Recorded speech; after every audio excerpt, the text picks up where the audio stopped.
There's no place like home. There's no place like home.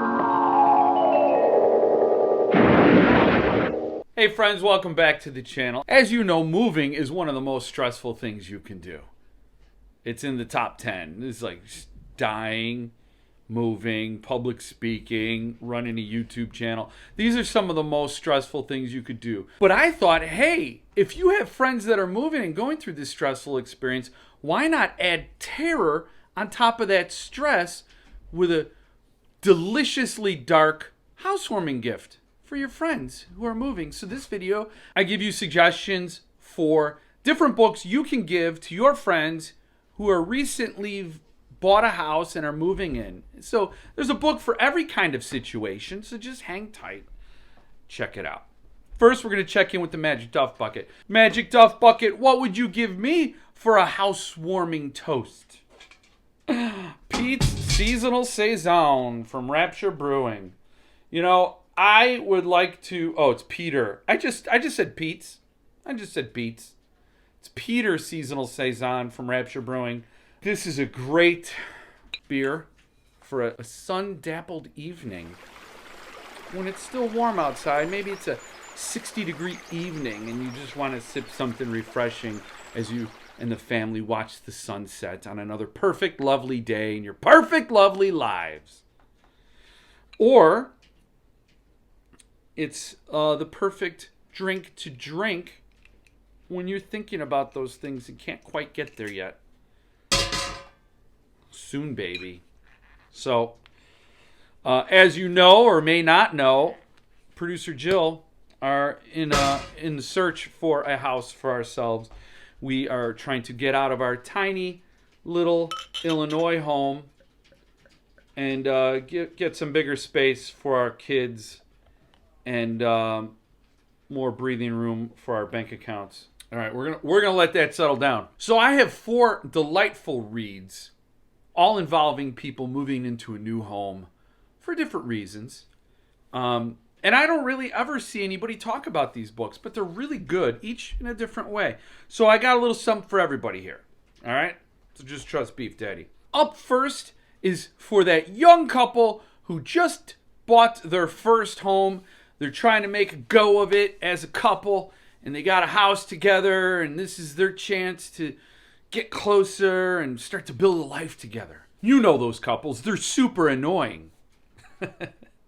You don't ever want to talk to them. They keep inviting you over for dinner parties, and all it is a brag fest, and you don't want to go there to hear about their minor successes because that's all they're doing. That book is The Grip of It. Forgive me, I'm not going to say this author's name correctly. Jack Jemick? I don't know. This is a really trippy book. This couple buys a house, and the house either has a crazy gas leak or something. I don't know what's going on, but it's super trippy. The prose is incredible. The writing, it felt very disorienting and hallucinatory. Wavy. The world is wavy. There were rooms and secret rooms in the walls. There were things in the walls. People would get lost in this house for days. Like I said, I think in previous videos, I forgive a bad story if it's written incredibly well. It's a funny thing to say because this isn't a bad story. But if the story goes nowhere, but it's a beautiful thing, I just like visiting. And so I liked visiting this house. The ending is a WTF ending, and I mean that probably in the worst possible way. I think if people read this book, the reaction to the ending is usually bad. Like they're like, "What was that? What?" And I don't want to spoil anything for anybody who reads it. Just know that when I got to the end, I was disappointed that it didn't end the way I wanted. And then I thought about it for a little bit, and I was happy it didn't end the way I wanted. I'm tired of things going the way I think they should go. Nobody wants that experience. You want your expectations to be usurped. So this definitely will do that. But you got to really enjoy the written word and beautiful prose. So give this to that young couple who are just starting out, and and then, give it to them as a housewarming gift and then laugh as you walk away, knowing they're going to be like, whatever. What is that? It's a great book. I guess I would give this 4 stars. 4 stars if I had to review it. I didn't really plan on reviewing it. That just popped into my head right now. But what the hell? 4 stars. The grip of it. Up next is a book for anybody you know who's moving into an entirely different town. We know how stressful it is just to move houses, but how far away is this new town? What are the people like? Do they have chicken livers? Do they have all-you-can-eat buffets with chicken livers? Did you discover chicken livers in this town? Or are you moving away from the chicken livers? These are all very unsettling things to deal with. But nothing's more unsettling than moving to a new town that has some sort of demon god that lives under the town that wants to eat the children.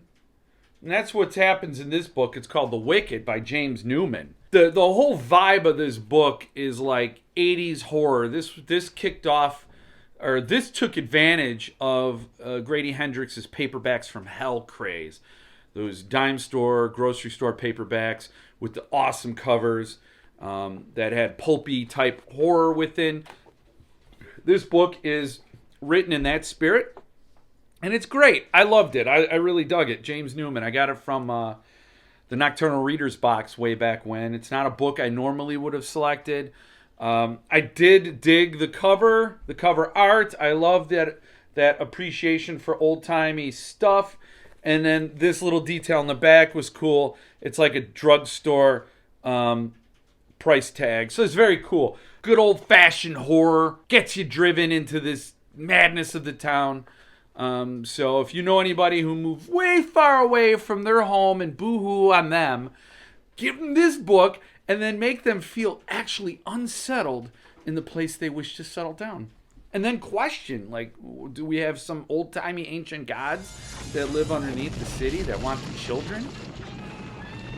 So, if you really want to be a jerk friend, But they might be a horror fan. I don't know. I guess I'd give this book a solid 3 stars, which is a recommended. I would recommend this book to people who like horror fiction, especially 80s horror. Up next is a book for that new homeowner with the bright future. Perhaps a young professional just moved out of his parents' basement or out of his first apartment, finally could afford that down payment, that mortgage payment.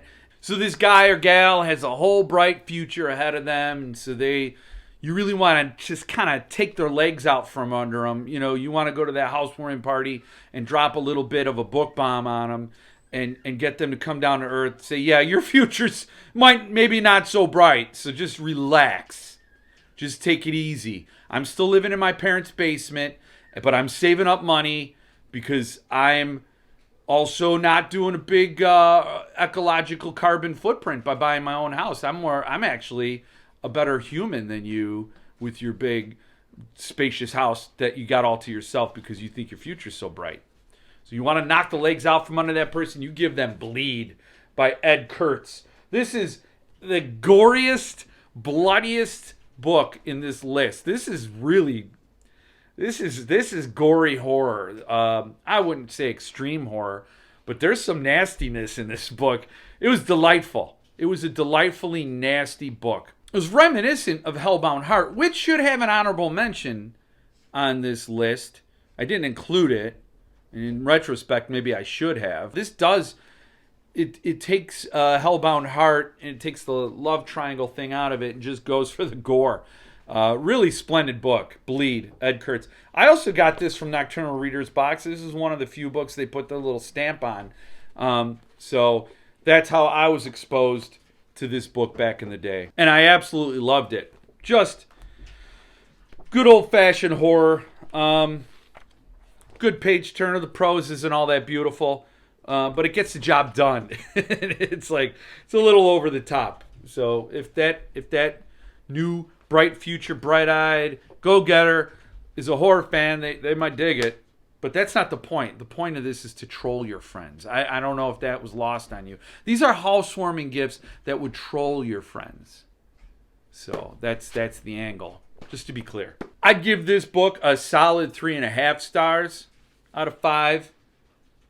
Just because it's so damn, it's I don't know. I keep laughing when I talk about this book because it tickles the memory centers of my brain. I probably should have that looked at. 3.5 stars for sure. And the last book on this list is for those families who are starting over. Perhaps they need a fresh start. Perhaps there's been a recent divorce and parents have to now live in separate homes with the kids, or whatever the reason. Perhaps they just need a new home as a family. So they move to a new home, probably usually on the outskirts of town. It's not to put too fine a point on it. It has stood empty for a long while. And at the price, it is a bargain. For a growing young family, it is almost too good to be true. What do you think?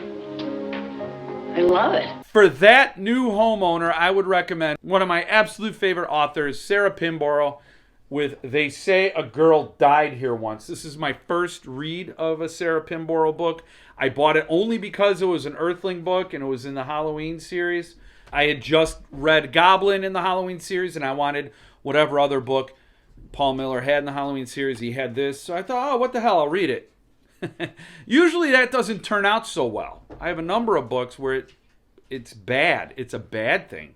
This turned out wonderfully. It's very twisty and heartrending, and it has a big WTF ending, but unlike The Grip of It, it's a crazy, mind-blowing ending. And Sarah Pinborough showed us what she could do with Behind Her Eyes. I don't know if you've read that. Highly, highly recommend that book. And I recommend this one just as highly. It's basically a family moves into this old farmhouse, and the daughter starts thinking the grandmother is acting funny, and things play out from there. Very interesting. Not going to spoil anything. And I think with a Sarah Pinborough book, the less you say, the better. You have to let the reader explore these. I would love to get Sarah Pinborough on my channel to talk to her about her inspiration, her motivations. So that's a shameless plug for that. I got to work it in there where I can. You'll also hate handymen after reading this book. But who doesn't already hate handymen? We had a guy named Chuck do our bathroom. What an asshole. Sorry, I can't swear too much. My ads will get limited. So get it, check it out. It's a limited edition only, but it's still available at Earthling. It's one of those books I will go on and on about, wondering why it didn't sell out yet. Sarah Pinborough is fantastic. So go over to Earthling Pub and get it. I would give this a 4-star review. A 4-star. Highly recommend this book. So that's it. That's the themed video here. Books for housewarming gifts. Largely to troll the person. But if they like horror, then it's a nice, thoughtful gift. Blah, blah, blah. We don't need to be nice and thoughtful anymore. The internet taught us that a long time ago. So I'm not going to upend that tradition of trolling. It's a very fine tradition we have. And I'd like to add to that pile of trolliness. But go out and get these. And you know what? You don't even have to give them as gifts. You could read these yourselves. If you're new to a house and you're a horror fan, read it for yourself and enjoy. These are quality books, a lot of fun. So check them out. I'll put links in the description where you can hunt these copies down for yourself and enjoy some reading or some gifting. And go about your day, go about your life. Don't do any crimes. Stop doing crimes. If you're going to consider doing crimes, please reconsider. It's my public service announcement brought to you by DARE. Dads Against Reading E.L. James. That's what DARE stands for. Until next time, have a beer, have a book, and stay frosty.